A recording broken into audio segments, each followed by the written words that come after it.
Chart हमें काफ़ी attractive बनता हुआ दिखाई दे रहा है। शेयर नीचे से करेक्ट होकर के ऊपर की ओर आया है। साथ ही रिसेंटली कंपनी के जो शेयर है वो अपर लो और अपर हाई को मेंटेन करता हुआ चल रहा है। उसने एक डबल बॉटम बनाया था और तो मेरा ये मानना है कि यहाँ पर हम एक 290 रुपीज़ का एक सपोर्ट लेकर के चलेंगे, जो कि 290 का काफ़ी स्ट्रॉन्ग इसका सपोर्ट जोन है। उसको हम एक स्टॉप लॉस मानते हुए चलेंगे। तो मेरा ये मानना है कि आने वाले समय में जो इसका शॉर्ट टर्म टारगेट होगा वो होगा 327 रुपीज़ का करंट लेवल से। तो 327 के एक आप करंट लेवल को शॉर्ट टर्म को मेंटेन करते हुए इसमें एंट्री कर सकते हैं। उसके बाद जो नेक्स्ट टारगेट होगा इसका वो होगा 370 रुपीज़ का। ITI limited telecommunication service provide करने वाली एक पीएसयू कंपनी है। कंपनी का बेंगलुरु, नैनी, रायबरेली, मनकपुर और पलक्कड़ में मैन्युफैक्चरिंग फैसिलिटीज है। साथ ही कंपनी बेंगलुरु, चेन्नई, भुवनेश्वर, हैदराबाद, कोलकाता, दिल्ली जैसे बहुत सारी जगह पे मार्केटिंग सेंटर्स प्रोवाइड करती है। तो आज के इस वीडियो में हम एनालाइज करेंगे आईटीआई लिमिटेड के शेयर को, जानेंगे कि इसका रेसिस्टेंट और सपोर्ट लेवल क्या है, किस लेवल पर इसको हमें बाई करना चाहिए और क्या है इसका शॉर्ट टर्म और लॉन्ग टर्म टारगेट। साथ ही हम कंपनी के फाइनेंशियल डेटा को भी एनालाइज करेंगे। तो आप बने रहिए मेरे साथ इस वीडियो में, जहां हम आज एनालाइज करने जा रहे हैं आईटीआई लिमिटेड के शेयर को।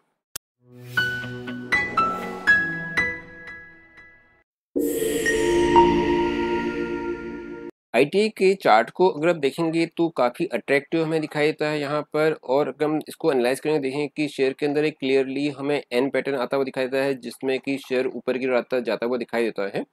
साथ ही अगर हम इसके कुछ प्रीवियस चार्ट को भी देखेंगे तो हमें क्लियर दिखाई देगा कि शेयर काफ़ी नीचे से ऊपर की ओर आया है। शेयर के अंदर क्लियरली ब्रेकआउट आया था। अगर हम देखेंगे कि शेयर का प्राइस यहाँ पर जो शेयर का प्राइस था 11 सितंबर 23 को ये था 124 पीस का। इसके बाद शेयर ने एक क्लियरली ब्रेकआउट दिया था और शेयर अपने हाई पर गया था। साथ ही कर प्रीवियस शेयर का जो हाई था वो था 384 का, जो उसने बनाया था 17 जनवरी 24 को। उसके बाद शेयर के अंदर हमने देखा था कि करेक्शन आई थी और शेयर अपने हाई से गिरता हुआ नीचे पहुंचा था, लेकिन उसने अपना एक डबल बॉटम बनाया था। और उसके बाद शेयर के अंदर हम देख रहे हैं कि लगातार अप ट्रेंड बना हुआ है और अब चार्ट के ऊपर काफ़ी अट्रैक्टिव बना हुआ दिखाई देता है शेयर हमें। साथ ही आने वाले समय में हमें इसके अंदर काफ़ी अच्छा एक रिटर्न मिलने की पूरी संभावनाएं चार्ट के अकॉर्डिंग दिखाई देती हैं और आने वाले समय में शेयर में काफ़ी पोटेंशियल दिखाई देती हैं। आईटीआई लिमिटेड का शेयर एनएससी और बीएससी दोनों ही स्टॉक एक्सचेंज में ट्रेड होता है। टर्नओवर है 4876.83 करोड़ की। शेयर का प्राइस 104 पीस से बढ़ता हुआ पहुंचा था 384 के अपने हाई पर और करंट प्राइस इसका 307.50 जो प्रीवियस क्लोजिंग था।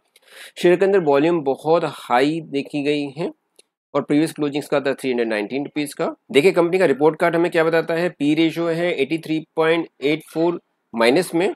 अर्निंग पर शेयर भी हमें नेगेटिव है 3.81 की। सेल है 258.84 का। फेस वैल्यू है 10 रुपीज़ की। 10 रुपीज़ के ऊपर कंपनी ने जो लास्ट डिविडेंड दिया था वो 5 रुपीज़ का था, जो बहुत पहले कंपनी ने दिया था। यानी कंपनी ने पिछले काफ़ी समय से कोई डिविडेंड नहीं दिया है अपने शेयर होल्डर्स को। ये एक ड्रॉबैक हमें दिखाई देता है। मार्जिन है -25.80 का। एक साल के चार्ट पैटर्न पर अगर हम कंपनी के 50 डीएमए और 200 डीएमए को एनालाइज करेंगे, देखें कि शेयर का प्राइस नीचे से बढ़ता हुआ बहुत तेजी से ऊपर की ओर आया था। वॉल्यूम में बहुत ज़्यादा हमें दिखाई देते हैं शेयर के अंदर और लगातार शेयर में अप ट्रेंड बना हुआ है। वॉल्यूम भी बढ़ी है। साथ ही अगर 50 डीएमए और 200 डीएमए को देखते हैं यहाँ पर, तो यहाँ में दिखाई देगा कि जो 50 डीएमए है वो है 291 और 200 डीएमए है 254, जबकि करंट प्राइस दोनों ही केसेस में 50 डीएमए और 200 डीएमए ऊपर ट्रेड करता हुआ दिखाई देता है। जो करंट प्राइस है अपने 50 डीएमए और 200 डीएमए को मेंटेन करते हुए ऊपर की ओर जा रहा है और शेयर में काफ़ी अट्रैक्टिवनेस हमें दिखाई देती है। साथ ही वॉल्यूम भी हमें शेयर में लगातार बढ़ती हुई दिखाई देती है। जानते हैं कंपनी का प्रॉफिट एंड लॉस हमें क्या बताता है, जो कि एक हमारे पास फिगर कंसोलिडेटेड फिगर करोड़्स में है। तो यहाँ देखते हैं कंपनी की सेल हमें क्या बताती है। तो अगर हम सेल को देखेंगे तो बहुत ज़्यादा अट्रैक्टिवनेस हमें यहाँ नहीं दिखाई देती, लेकिन हल्की सी इंप्रूवमेंट हमें दिखाई देती है। मार्च 2022 के अंदर जहां कंपनी की सेल थी 1861 करोड़ की, तो 23 के अंदर ये सेल घट करके हो गई है 1395, यानी मार्च 22 के कंपेरेटली सेल में कमी आई है। लेकिन टीटीएम को हम देखें तो टीटीएम में जो मार्च 23 के कंपेरेटली है, इसके अंदर हमें एक इम्प्रूवमेंट दिखाई देती है 23 के कंपेरेटली। लेकिन अगर हम इसके ऑपरेटिंग प्रॉफिट को देखेंगे तो ऑपरेटिंग प्रॉफिट के अंदर जहां मार्च 22 के अंदर इसका ऑपरेटिंग प्रॉफिट था 109 का, वहीं मार्च 23 में ये ऑपरेटिंग प्रॉफिट घट करके हो गया है -154। तो इसका मतलब कि ये काफ़ी अट्रैक्टिव नहीं है, लेकिन पेटीएम ने इसमें हल्की सी एक इम्प्रूवमेंट हमें दिखाई दी है कंपेरेटिवली मार्च 23 के अंदर। तो ऑपरेटिंग प्रॉफिट हल्का सा इसमें इंप्रूवमेंट हमें दिखाई देता है मार्च 23 के कंपेरेटिवली। कंपनी की बैलेंस शीट हमें क्या बताती है, ये फिगर्स हमारे पास करोड़ में है। तो यहाँ पर कंपनी के जो इक्विटी और रिजर्व को हम स्पेशली देखेंगे तो रिजर्व की क्या पोजीशन है। तो मार्च 22 के अंदर जो कंपनी के पास रिजर्व था वो था 1640 करोड़ का। मार्च 23 में ये रिजर्व कम होकर के हो गया है 1390 करोड़ का। मार्च 22 में 1640 से घट करके 23 में हो गया 1390 का, और सितंबर 23 में इसमें और कमी आई है और ये 1120 ऑपरेटिंग कंपनी का रिजर्व है।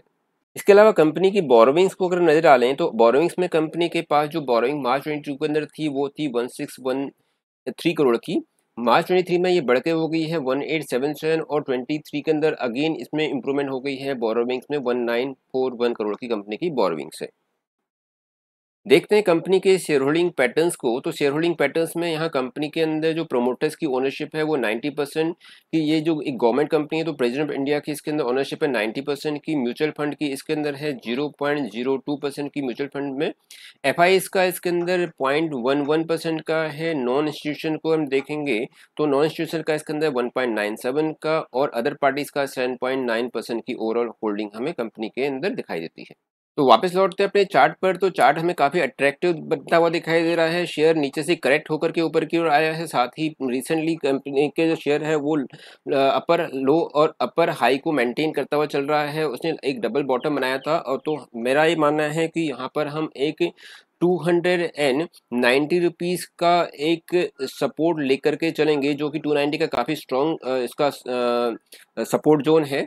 उसको हम एक स्टॉप लॉस मानते हुए चलेंगे। तो मेरा ये मानना है कि आने वाले समय में जो इसका शॉर्ट टर्म टारगेट होगा वो होगा 327 रुपीज़ का करंट लेवल से। तो 327 के एक आप करंट लेवल को शॉर्ट टर्म को मेंटेन करते हुए इसमें एंट्री कर सकते हैं। उसके बाद जो नेक्स्ट टारगेट होगा इसका वो होगा 370 रुपीज़ का। तो आप इसके लिए इसमें एंट्री कर सकते हैं। काफ़ी अट्रैक्टिव है, यही इसका एक एंट्री लेवल है। अगर इसके अलावा हम देखेंगे कि जो आरएसआई है, आरएसआई भी 50 से ऊपर ट्रेड करता हुआ दिखाई देता है, और धीरे वॉल्यूम भी इसमें अंदर बढ़ती हुई जा रही हैं। तो काफ़ी अट्रैक्टिव बना हुआ है शेयर, क्योंकि ये नीचे से करेक्ट होता हुआ ऊपर की ओर आया है। तो आप इसमें एंट्री ले सकते हैं एक शॉर्ट टर्म टारगेट के लिए। दोस्तों, किसी भी शेयर में एंट्री करने से पहले आपको उसके रिस्क एंड रिवॉर्ड को जरूर जान लेना चाहिए, तभी उसमें आप एंट्री कीजिए, क्योंकि शेयर मार्केट के अंदर काफ़ी रिस्क बना रहता है। तो एंट्री करने से पहले आप उसके सभी रिस्क एंड रिवॉर्ड को जरूर जान लें। तो यदि आपको ये जानकारी अच्छी लगी तो प्लीज़ मेरे चैनल को लाइक एंड सब्सक्राइब जरूर कीजिए। Thank you for watching.